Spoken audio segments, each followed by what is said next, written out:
I'm actually talking to you today from Bucharest in Romania, and Suzette, I'm going to say Suzette is joining us from Brussels in Belgium, 1 hour behind, but she's having more trouble than I had getting in this morning, maybe some Wi-Fi issues, but she will be joining us over the course of today. And what we are going to be talking to you about is this idea of measuring the experience of families in your school.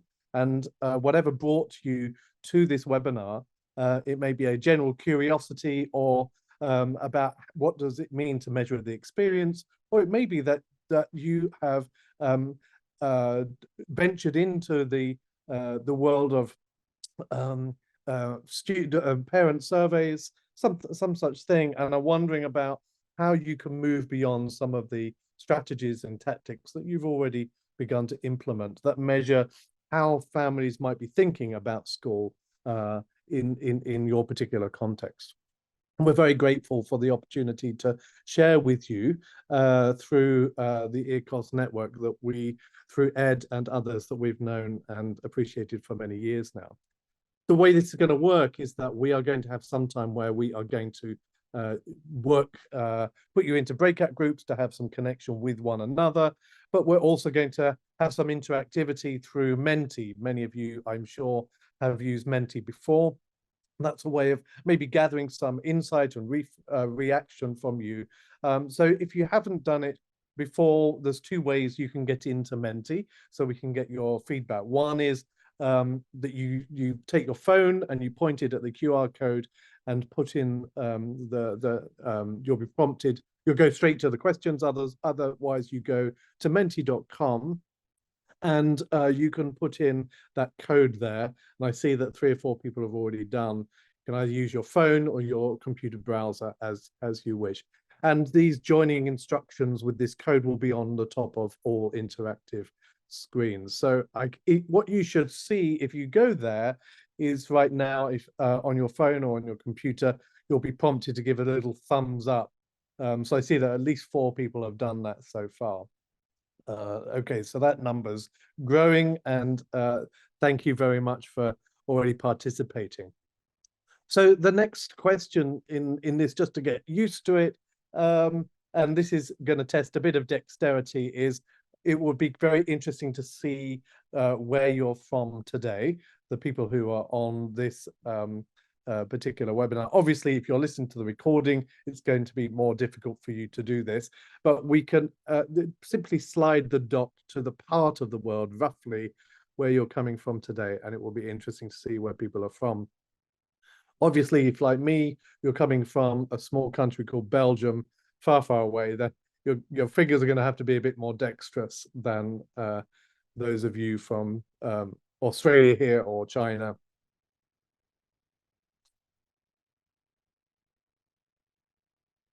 Okay, so we see that all across the EARCOS region, we have people joining us today. And while you're doing that, maybe one of the things I can share is that it was very nice when we saw the list of people who are participating today or have signed up for this workshop. People were coming from roles in schools that were varied, many and varied, from heads of school to people involved in admissions and communications, some people who were involved at the governance level as trustees. And I do think that one of the things that's important when we think about measuring the experience is that this impacts people, this impacts a number of different roles across the school. So thanks to those who shared where you're coming from. If you still want to do that, you can, and we're going to move on to the next slide. One of the things I should share as well about this whole presentation is that all of the slides and the interactive content that you provide will be provided to you. So anything that comes up here as well will be added into the PDF that everyone will benefit from at the end. So maybe just a couple of things about what we do. After 20 years nearly of working at the International School of Brussels, where I met Ed for the first time, I was joined after 10 of those years by Suzette, and Suzette and I worked together, and we were leading the advancement team at the International School of Brussels. in Belgium. And about a year and a half to 2 years ago, we started a journey with Yellow Car. We set up a Yellow Car as probably the world's first experience strategy firm for schools. Essentially, what we came to understand in the latter years in Brussels was that marketing the school or being connected to the school's branding or communication efforts was one thing, but we also needed to take care of the experience of school for students, families, and employees. And we spend a lot of our time now working with schools. You can see some of our clients from the last 12 months, the first 12 months of our business, really right across the world, thinking about how can we help schools intentionally design the experience of school and therefore stand out in a very crowded marketplace. One of the questions that we often get is, why do you call yourself Yellow Car unless you're in the transportation business? And the answer to this is that both of Suzette and I, when we were younger, we played a game called Yellow Car. We would sit in the back seat of our parents' cars on a long car journey, and we would look out for a yellow car. And if you were in the UK, they don't come along that often, but when they do, you would see it and declare yourself the winner. And you may have played a similar game because it's quite popular in many places of the world. For at least it was popular before iPads came into the backseat of cars. And one of the things that we noticed when we played that game is you don't necessarily see yellow cars that often, but once you start looking for them, you realize that they're everywhere. And we believe that in a world that is full of schools, that it's those schools that intentionally design the experience of school that are the ones that are going to stand out in the future. We also hope that when you do see a yellow car, you'll think of us. So what's the story of this webinar? It's very simple, really. We're going to spend some time thinking about what is experience strategy and why it might be important. We're going to think about why some school surveys don't work, and we're going to collect some ideas together about what are we doing to connect to parents, maybe also students and employees in our school. We're going to be thinking about some of the questions that we should be asking and why those questions matter. And then also finally, very briefly, how surveys can actually become a transformational moment, a learning moment in your school. Now, some of you, the more observant, will notice that in that last slide, there was a mistake. And I'm just going to go back, so you're probably thinking, where was the mistake? Well, the mistake was when we copied everything yesterday into Mentimeter. For some reason, Mentimeter loves to turn numerical sequencing into everything has become number one. So I guess what it's telling us is all of those points are important, but once it's in Mentimeter, for some reason, it's impossible to change back. And so you'll notice that whenever there is a numerical sequence within the slide deck, everything is number one. And I have no idea why that bug is happening. So we apologize, and well done if you already spotted the mistake. So what we're going to dig into now is straight into part one and think about experience strategy and why it's important for your school. And in a way, what this is about is encouraging every one of you, whatever the role that you are typically walking into school with on a Monday morning, you look at your school through that lens. If you're head of school, you think of it through the lens of running the school. If you're in a communications role, you're thinking about the school in terms of the communications that the school sends out or receives every day. And what we're going to encourage you to do today is to see your school for a moment through the lens of experience. And we're going to ask you to put those glasses on and to see what that feels like, perhaps, as you think about the school through the way that people are experiencing everything that goes on in your school. And there's a lot of research, there's a lot of literature when it comes to experience strategy. But for those of you who've never come across the term and never read anything about experience strategy, probably the best way of explaining this is to think about IKEA and hot dogs. We've done this all over the world. And one of the things that we have noticed is that the majority of people have been to IKEA at least once in their life. And you may remember, you may even have had the IKEA hot dog, which is sold at the end, along with you could choose an ice cream as well, but it's for about 50 cents. And one of the things that it's interesting to do when you think about IKEA is to think about the highs and lows of that journey. And so someone has actually done a journey map of the route through IKEA. And if you've ever been to IKEA, you'll know that actually it is a very long journey. And inevitably, there are some highs and lows. So when you get to the car park, if you find a spot, yes, it's neutral. If you don't find a spot, you're probably going to have a negative, more of a valley moment rather than a peak. If you find your wardrobe, that is that wonderful wardrobe that you've always been looking for, then it's certainly going to be a peak. If it's not in stock, then it's going to be a valley.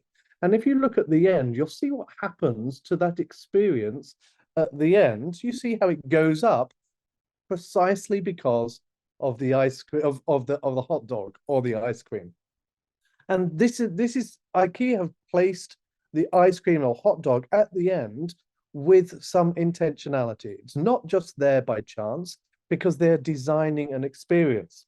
And why have they done that? They've done that because it's very important to remember the difference between what we call the experiencing self and the remembering self. You've already experienced in the time that you've been awake today far more than your brain could ever remember. So what does your brain do? Your brain filters out everything that it doesn't need or doesn't think it needs, and it just remembers a certain number of things. And so if you look at the research, what the research tells us is that what it remembers are two things: the peaks, that's the high points or the low points, and it remembers the end. So when we think about schools, one of the things that it's important to reflect on, I just go to this slide here, is that people are on a journey, and we have to think about as schools what that journey is and what people are going to remember as they move through the different stages of this journey. So if I go back here to experience strategy, one of the places this begins, and again, you can use these slides afterwards, is that there's a whole lot of literature around this, and you can see some of the books that have been helpful to us. But this man here, Joe Pine, is really the father of experience strategy. And he wrote a book in 1999 called The Experience Economy. And here's another way of explaining really where we find ourselves today. And schools are not exempt. So we used to have coffee by growing coffee beans. And the value of that was relatively small if you think about the individual beans. Then we moved into a different economy that he says, and that's where we started to go to the shop to buy coffee. And the value of that coffee increased a little bit more. Then we're in the service economy, and the service economy was really where we started to think, actually, someone can make that coffee for us. And as a result, we go out and we spend an even little bit more on the coffee. And then we moved into, with Starbucks and other types of coffee experiences, coffee houses, we moved into the experience economy. And this is where you actually have an experience that is more than coffee. It's everything about the Starbucks experience, at least in the early days, was intentionally designed. The wallpaper, the music, the name on the cup was all there. And the value of that was much more. We now live in a world that is dominated by the experience economy. And so when we come to think about schools, the question is, how are we developing an experience and intentionally curating that experience in a way that that does the same thing? Because this is the world that our students, our families, and even our colleagues, our employees are used to. And what happens at school sometimes is that we leave that experience to chance rather than design that at every stage of this journey. Another way of looking at this, and if you're a maths major, don't look at the actual formula at the top. More think about the fact that there is an experience formula that when we think about what people are going to experience, it's very much linked to the expectations that they bring into that experience. So even when it comes to schools, one of the things that we have to understand is if we're measuring the experience of school, we have to think about what are the expectations that are being brought into that experience right from the beginning.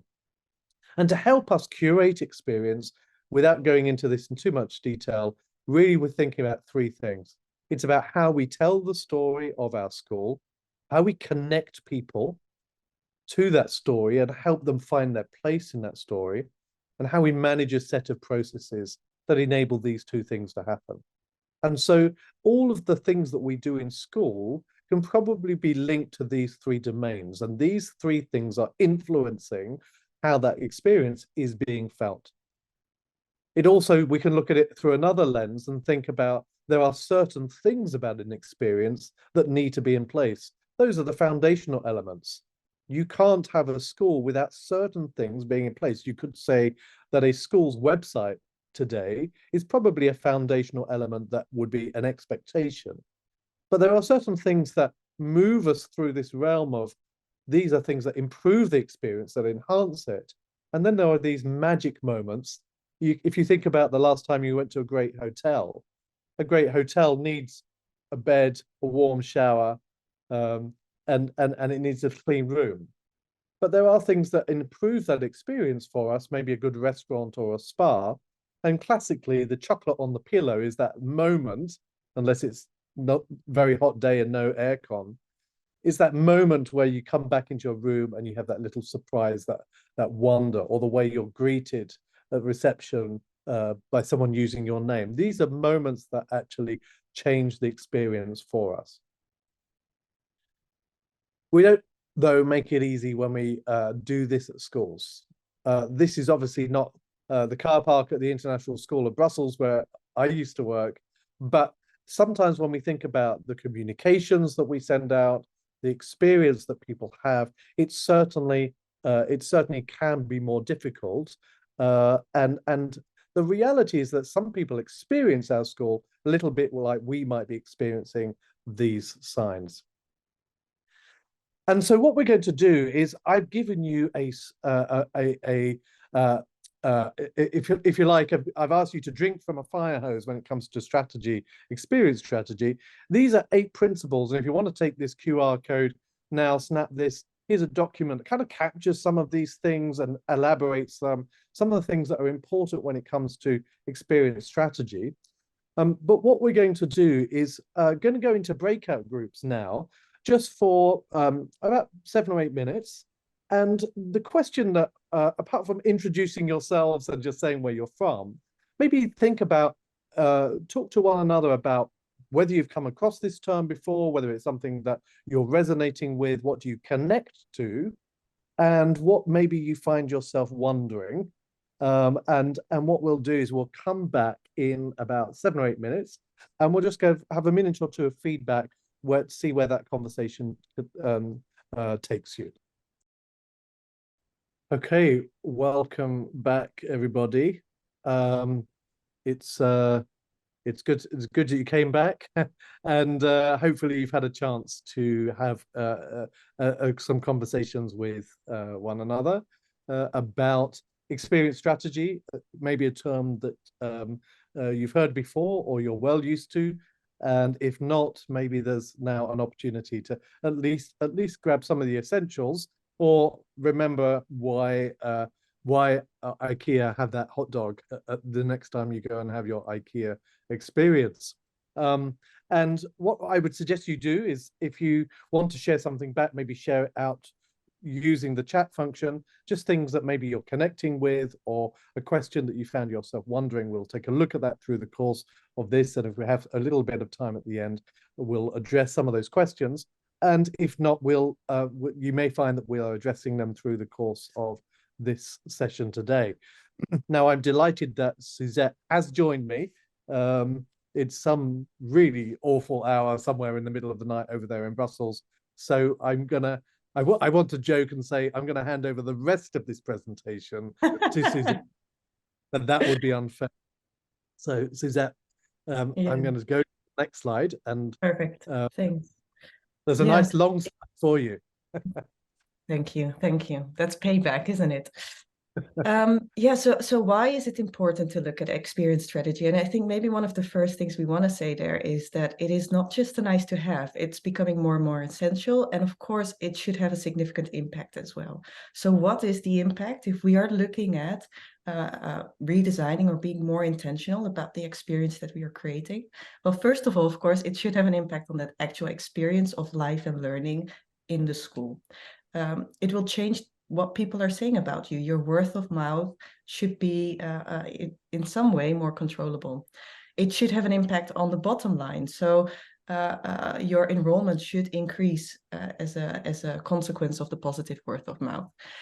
The reality is that if you have an irresistible experience, more and more people want to be part of that experience. So it will be easier to retain those great teachers that are currently in the school and staff members, and equally recruit new ones.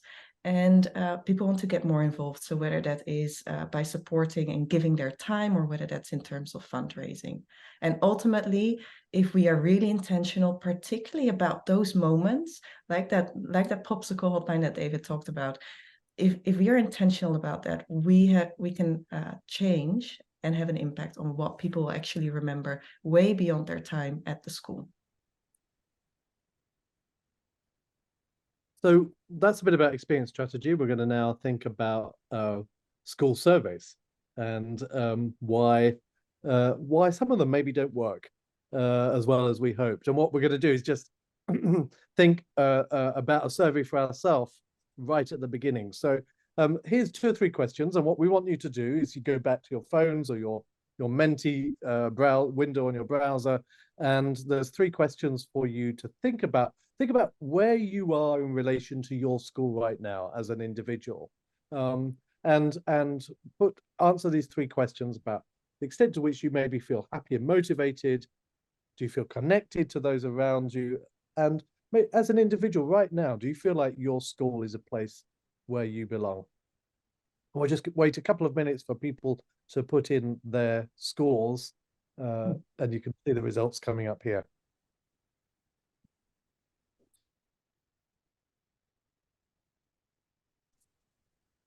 Yeah, and I see generally people are logging back into Mentimeter. There's 6 people online right now. 7.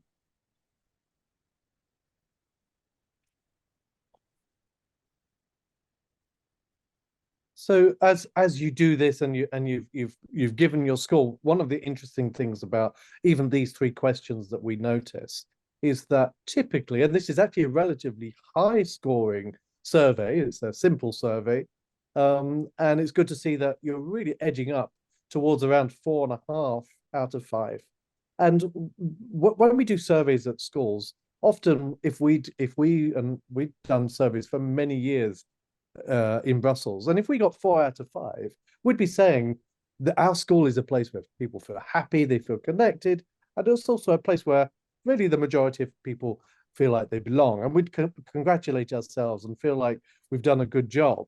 And one of the interesting things about this is maybe just a point to remember is that you can see as you scan through the details of the responses of the people in the room, is that it's not necessarily, there's at least 1 or 2 people here where they're kind of not quite sure whether the school is a place where they belong. So they've pulled that number down a bit.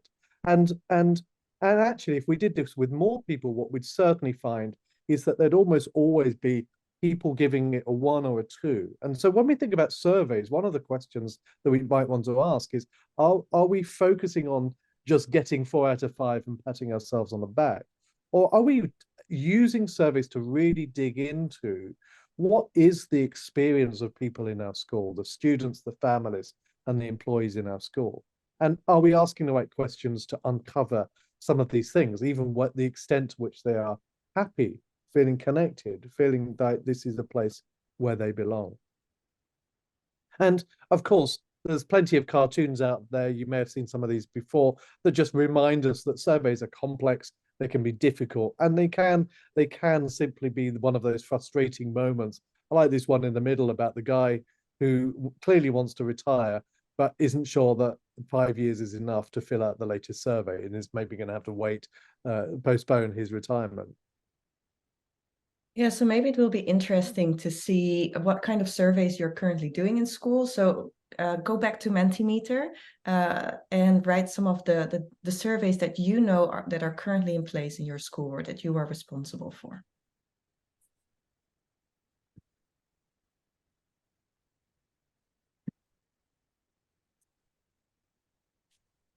Many of you will be thinking as you do this about parent surveys, but there may be other ways that you're gathering feedback from students or even from your fellow employees.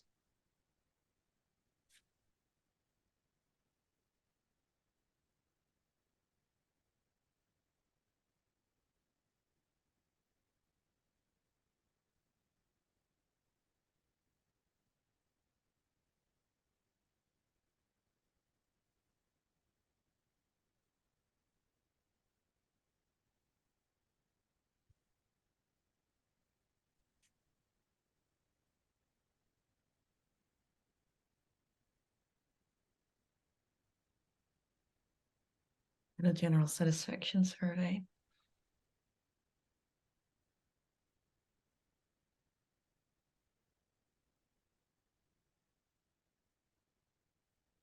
And also, if we think about that life cycle, are we asking, or are we deploying different types of surveys at different stages of that life cycle, whether that is right in that admissions process or the induction phase when a family is joining or an employee is joining, when they're leaving? What are we asking our alumni?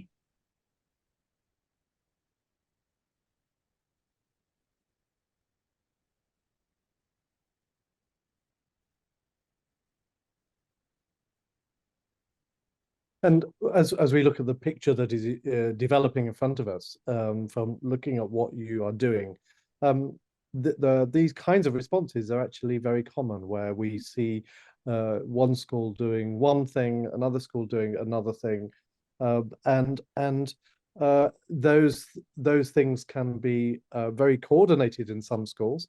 And in some schools, surveys can be something that are done by a variety of people without necessarily having a clear strategy or thinking about, what are the mechanisms and who is responsible within the organization for gathering this kind of feedback. So thank you for sharing that. And as I say, these slides will be available, so any of these responses will be captured. And if you're in the middle of typing something, keep going with that typing so it's being added through. So what we're going to do is actually going to go straight back into breakout groups, because we think there's a really important question to discuss for 5 minutes together. We do a lot of surveys, but the question that we want you to consider is, how are these surveys driving change in the experience of your school? And what are some of the challenges that you may be facing or you feel you're facing when it comes to surveys? And so I'm going to go straight back, because I think these are important questions. I'm going to put you straight back in the same breakout groups at this time, so you don't have to reintroduce one another, and just have a go at this question. What are you doing? How is it driving change? And what are some of the challenges that you think this might be leading to? Let's go back maybe to the slides here, and thank you for sharing those thoughts. One of the things that, as we look at schools all over the world, some of the things that we are typically seeing when it comes to survey strategies is that the number one thing is that often schools don't actually have a strategy. They have a series of ad hoc surveys that they put out, but they're not thinking about people at different stages of that life cycle and think about what is that strategy that we need that has a clear accountability line, where there is someone in the organization who is managing that feedback. Often it's left to chance. And that means that if you don't have a strategy, you don't actually have a culture of feedback. We as schools, as learning organizations, we actually learn through feedback. Children learn through giving meaningful feedback. And in one sense, we haven't always spent a time developing that culture of feedback. where right from the beginning, families are understanding that feedback is going to be a part of that journey with the school. And then when it comes to the questions, very often we're asking questions that are not necessarily as helpful to the respondent as we think, and they're not as helpful to us as we think. We will always know that if you do a satisfaction survey, that the quality of the food and the quality of the bus service is always going to come bottom. And yet we keep asking people about the quality of the food and the quality of the bus service. So maybe we're also asking the wrong questions sometimes. We don't offer something to the responder. We're going to come back to that in a little bit later. But it's very one directional often. We actually ask questions that are good for us to hear, but they're not necessarily good for the person doing the responding. And then worst of all, perhaps, we're not always demonstrating impact. And if we are, if they are having an impact on the experience, one of the issues can be that we're actually not taking the time to really tell people about how their feedback has led to meaningful change. Yeah, maybe one of the questions that almost every survey in schools have these days is the Net Promoter Score. I'm sure you're familiar with it. NPS. We are asking the question: how likely are you to recommend then your school to a friend or a colleague? And you get that certain score by taking your promoters, which are those people who score 9 or 10, and you take off the detractors, which are those that scored that same question anywhere between 0 and 6. And that gives us a certain score. It's one of those few survey questions that allows us to benchmark our score compared to other schools. But at the same time, it doesn't really say anything about the actual experience that we're providing and what that felt experience is. And so if we are going back to the experience economy, as David introduced it earlier, we do feel in a way that when we are thinking about the surveys that we are currently asking in schools are more linked to some of the questions we might be asking being in a service economy. How well are we doing? What is your level of satisfaction in the cafeteria with regards to the bus service? And as we are really square right now in the experience economy, our sense is that there is this need to start thinking about what are some of the questions we should be asking to understand what that felt experience is like for our families, for our students, and for our employees at every stage of that life cycle. So maybe what is worth thinking about is maybe step into the shoes, maybe because we have some of that feedback through some of the surveys that we have asked, but if we imagine that journey of a family through our school, those peaks and valleys, those highs and lows that they are going through at every single stage, what might that look like in our school? So we're going to go back to our Mentimeter. And what you will see is you see the 6 different stages.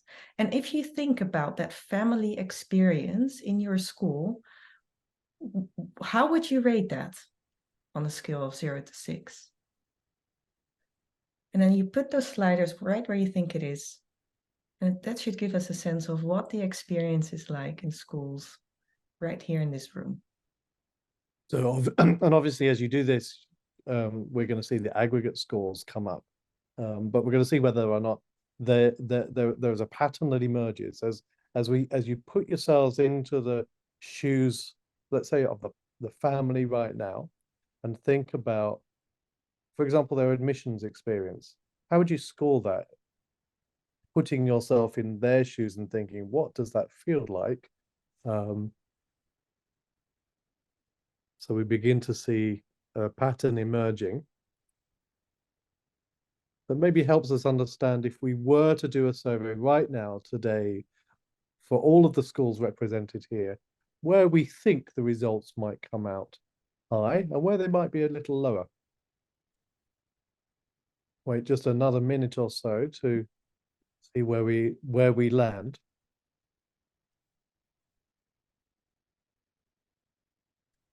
Sorry, just to clarify, when you're asking about retention, are you talking about students or staff? This is about family retention. So the strategy to keep the family at the school. Yeah. So I think we begin to see a pattern emerging. It might change dramatically as I speak. But one of the things that's interesting about this is that the pattern that has emerged right now today, we've never met each other, is a pattern that we see consistently in different parts of the world.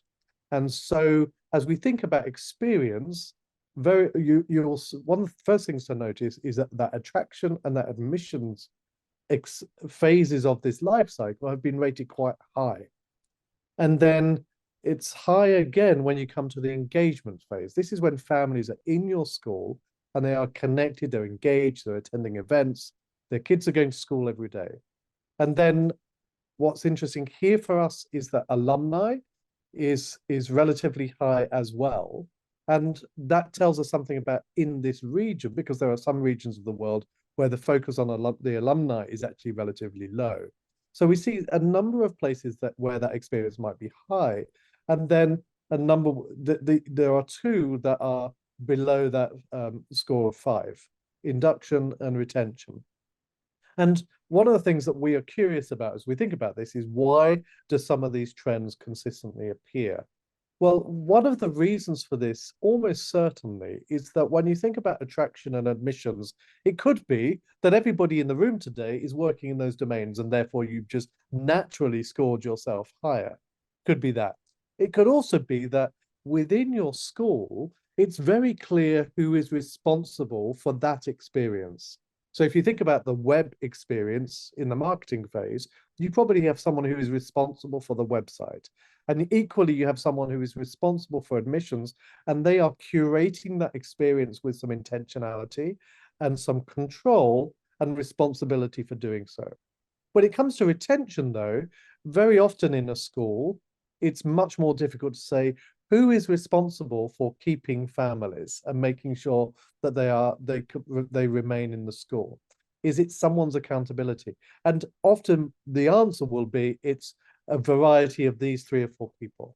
And so what happens is everybody's responsible for the experience, but in fact, no one is really feeling accountable. And the same also with induction.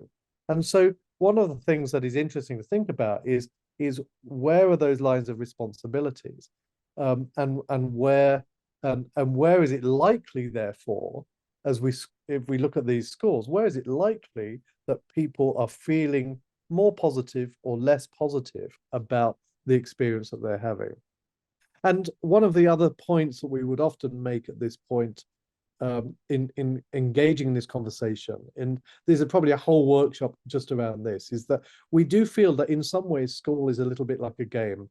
It's a little bit experienced as a game, almost of snakes and ladders. And there are things that we set in place, processes that we put in place that are good for us that aren't necessarily good for the families who are coming through our schools. And like any game, there is a chance, there's an element of chance, and I would even say bias, that we have to consider when we think about the experience. We have constructed school to be biased and favorable towards certain kinds of families, certain kinds of students, and certain kinds of fellow employees. And that therefore there are inevitable winners and losers that we might need to be more conscious about. And this is based on some of the assumptions that we're making about schools. So maybe something to take away and think about is, in what way is your school, the experience in your school, a little bit like a game of snakes and ladders? And who may be some of the winners and losers in your school that it's worth being more explicit about, so that you can begin to design the school to be an experience where everybody feels as though they have an equal chance of winning. Yeah, so we'll move on to part 3, where we will be digging a bit deeper into some of the questions that we might be asking when we want to have a deeper understanding of what that experience is like, particularly for those families in our school. So maybe what we're doing first is take you back to some of the work that we did while we were still working at the International School of Brussels. You see on the left a photo of our team when we were a few years younger.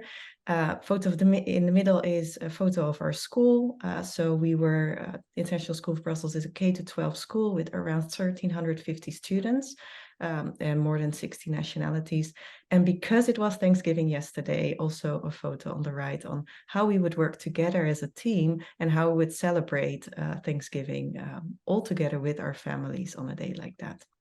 And one of the things that we wanted to focus on really was if we are looking at that alumni experience, so that last stage of that life cycle of arrival and departure, do we really know what the alumni community is looking for, and are we making that promise true? And so we started playing with this idea that when a student graduates, when a family leaves, they leave with a little backpack. And a backpack is filled with 8 different elements that they may take out at different stages of their life. So it's very easy to think about, okay, if we're looking at that alumni experience, to just come up with a whole set of things that we can develop.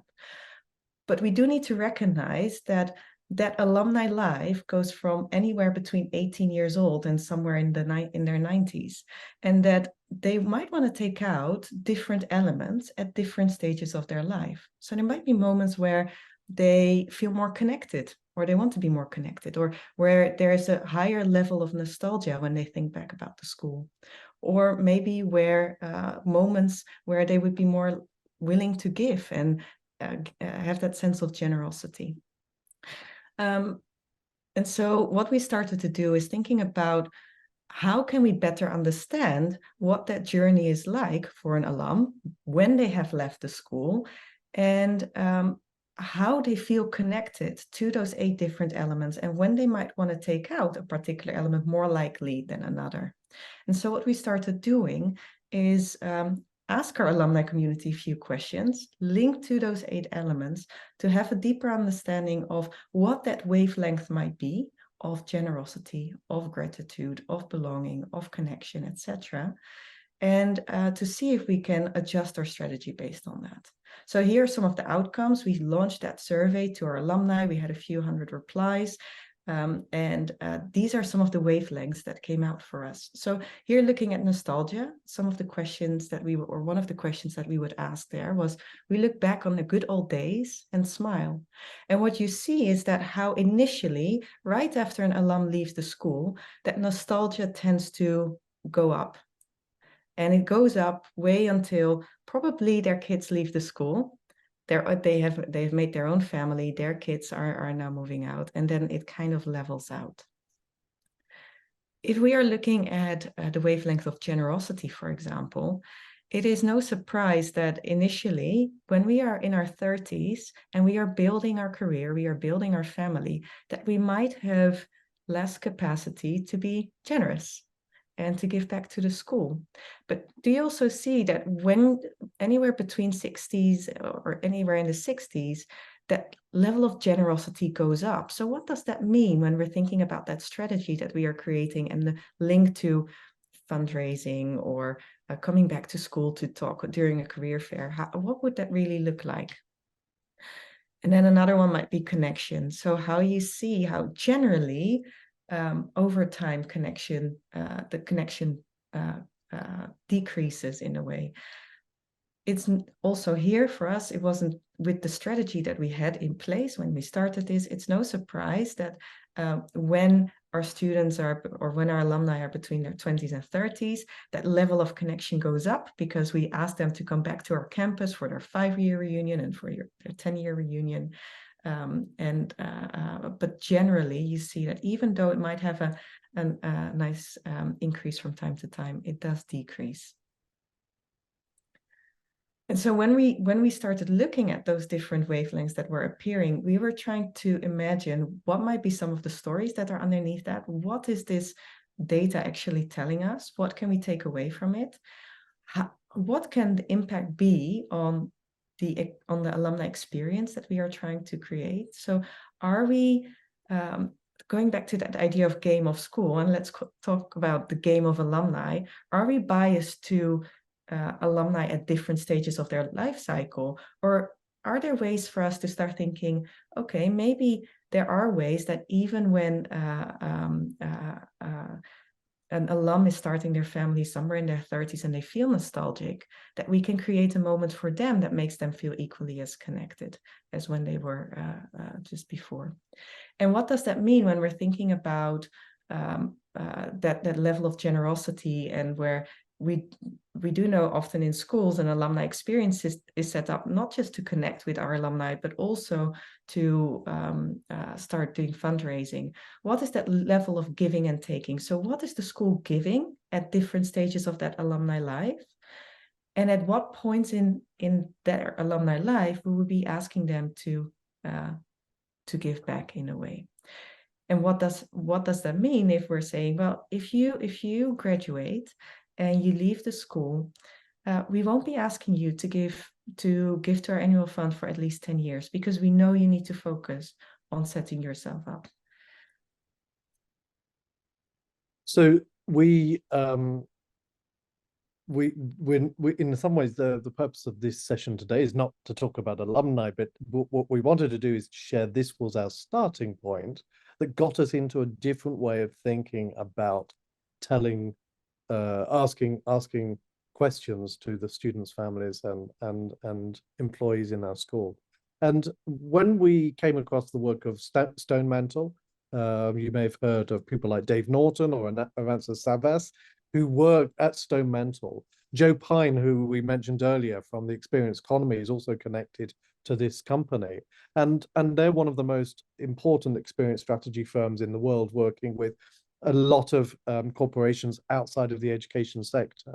What was interesting is that they started talking about what we've begun to call the felt experience. And so if you look at some of the questions that what they're saying is that the Net Promoter Score can be useful in a range of domains, but the problem is it's very one-dimensional, and it's not really digging into the experience, the quality of the experience that we might want to look at. And so some of the questions, if you ever listen to Dave talking, you're going to hear him talking about some of these things like, are we getting the job done for you?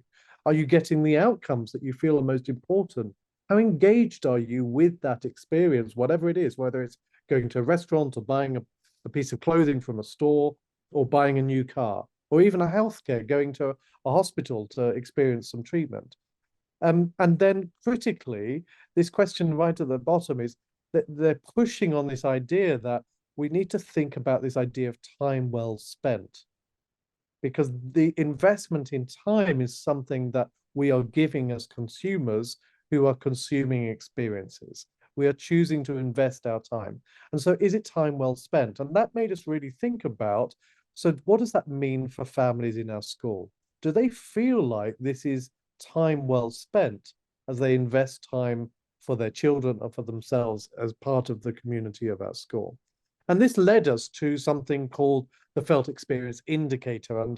And again, you can have a look at these slides later on and really dig into what these three circles are maybe suggesting to you. But what this is a framework. It's a framework that is rooted and centered upon, as you can see, the life cycle right in the center. And then around in the green circle, what you can see are some words that are closely associated with what we might remember from a particular experience. We talked earlier about the importance of understanding what people expect and how that impacts the overall experience. The impressions that we give, the peaks and the valleys, are we understanding some of the highs and lows of that journey? And do we understand how things are ending and what people are going to remember? And maybe the most interesting and tangible part of this is these elements of the framework that are on the outside, where we're starting to focus our attention on what we call the 6 dimensions of an experience, where very simply it's about how happy are you? How connected do you feel? Do you feel like this is a place where you belong? Do you have the right level of understanding to be successful at each stage of the journey? As a parent, are you confident, and are you still confident that this is the right school for you and your children? And then finally, gratitude. Is the experience you're having something that you're going to be grateful for in the future? And so what we are beginning to do is to work with a number of, first of all, a technology partner, because for us, as we think about this experience, one of the things that we're also thinking about is how do we analyze all of the data? And as it happens, Qualtrics has done a lot of the work for us and is providing us now with a lot of machine learning that is able to actually take the sentiment of long form comments and do the analysis so that we can actually begin to see how some of the things that people are saying is actually can be measured and broken down into sentiment. And we're beginning to explore what this looks like with a number of schools. So we're piloting this year with 5 schools in different parts of the world. And each school is looking at a different aspect of the experience. Maybe the family experience, it may be the student boarding experience, it may be a sense of belonging. And a headmaster in the school in the Netherlands is saying, actually, my children, the students in our school, the school is very good. Academic results are excellent. But am I really sure as a head of school that the students in the school feel a sense of pride in their school? Do they feel like this is home and a place where they belong? And for us, the felt experience indicator is a way of measuring some of these experiences so that we can then look at ways of impacting change. So we're aware that we have about 15-20 minutes before we stop, but we would like you to go once more into breakout groups. And we've talked about different kinds of ways into this question, but we want you to focus really on that wavelength of happiness, because as happiness is one of the dimensions of the felt experience indicator, it's one of the ways what that's going to do is allow us, as we work with schools, to be able to think there is a wavelength, a bit like that alumni wavelength you saw earlier. There is a wavelength of happiness that maybe is about families going through different stages of that life cycle. And we're curious, is that going to increase over time or decrease over time? Or if we think about the wavelength of happiness between children in grades 3 up to grades 12, where are some of the peaks and valleys of happiness? And why might this be important to measure? So just to leave you with a couple of questions there, where you can go back into your groups and begin to tease that out. So let me open the rooms, and really just for 3 or 4 minutes to tease out that question, and then we'll come back together. Welcome back, everybody.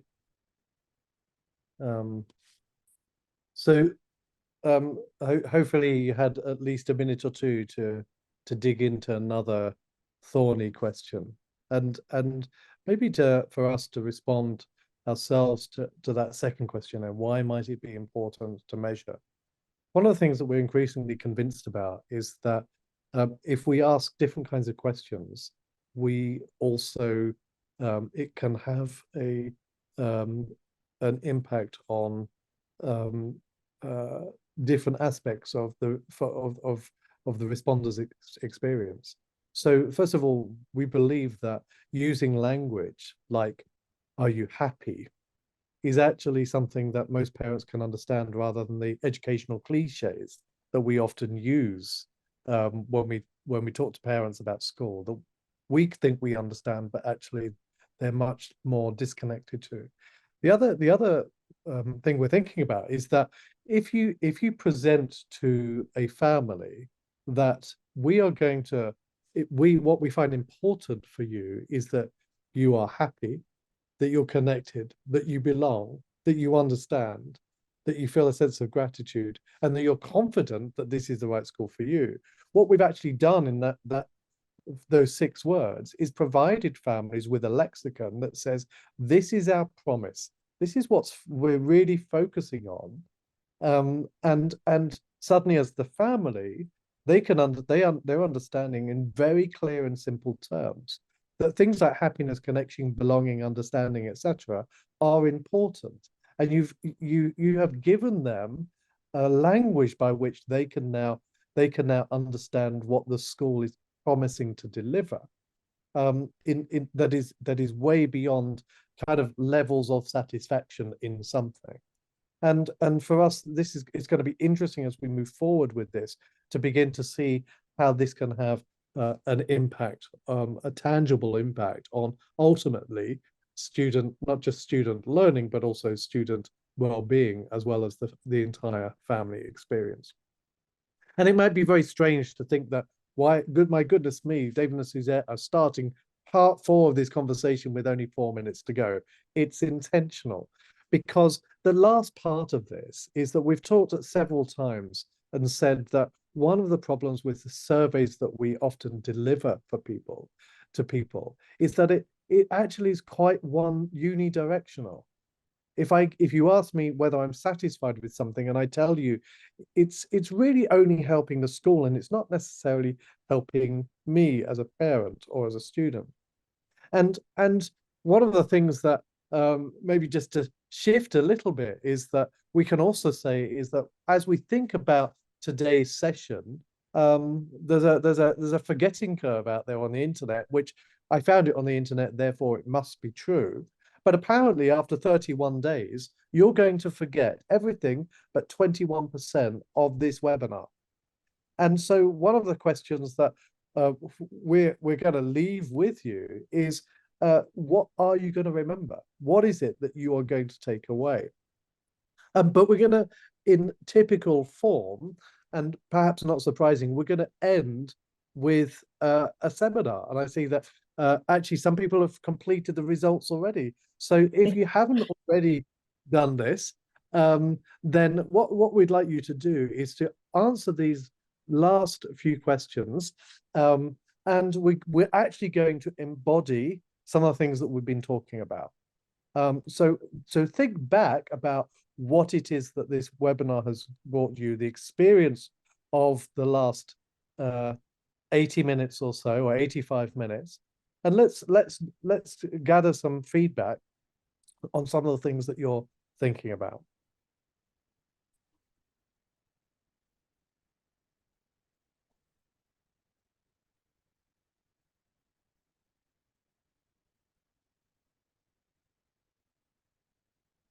And I have to say, if you haven't realized it already, for Suzette and myself, this is like going to the dentist and getting your X-ray results in live format.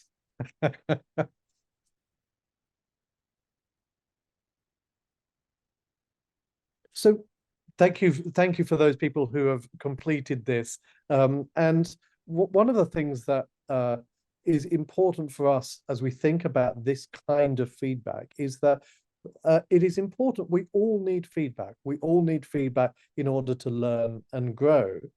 And one of the things that when we're thinking about surveys, and this is maybe the last thought that we'll leave with you, is that when we are providing a survey to someone, it can also be a moment of reflection that helps that person grow as well. So if you think about it, we all work in schools. And when we're working in a school, what do we do with our students when we're wanting them to have a moment of learning and growth? It's one of the things we do is actually provide them with an assessment. We ask questions of the student, and those questions enable that student to learn and grow, to think about where they have come from and where they go next. And we're very curious about this idea of the survey being a moment, a transformative moment for the parents, students, and employees in our school that are answering those questions. Because what it does is a good survey can bring to mind where value is. And so if we go back to that very simple idea of happiness, the question that by asking someone, are they happy, it can actually raise their awareness of their own happiness in a way that otherwise they wouldn't have previously articulated or be conscious of.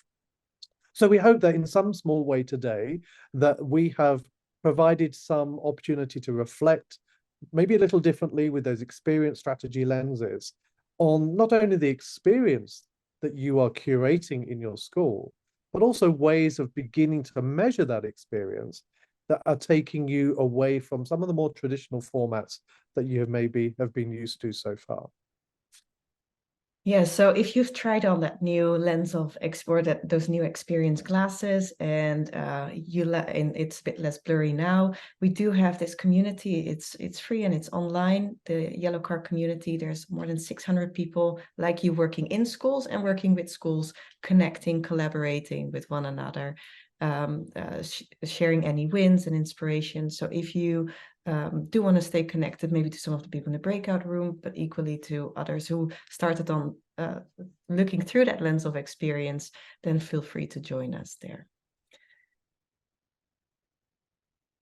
And with that, we will hand back to Ed and say thank you to all for being with us today. Well, thank you, Suzette and David. This was really interesting. And as is the case in a lot of webinars, you know, it's enough to whet your interest. And then the question is, can we find ways to delve deeper into what you're speaking about? I was going to ask, I'm glad that you put your email contact address on that last slide, because I'm sure people are going to really want to connect with you. And I just thank you. I mean, the time zone difference is not a small thing. You really have done remarkably well, especially considering the time of the day for you both. Let's be in touch, please, about next steps. And the leadership conference is the third week of October next year. It would be great to have you both with us in Bangkok again. So please stay in touch and have a great holiday. All of you who are still here, have a wonderful holiday season. The mad season is upon us. I always used to put a bright red line in my calendar from Thanksgiving until Christmas break, when you just knew that normal people don't behave normally in the next few weeks.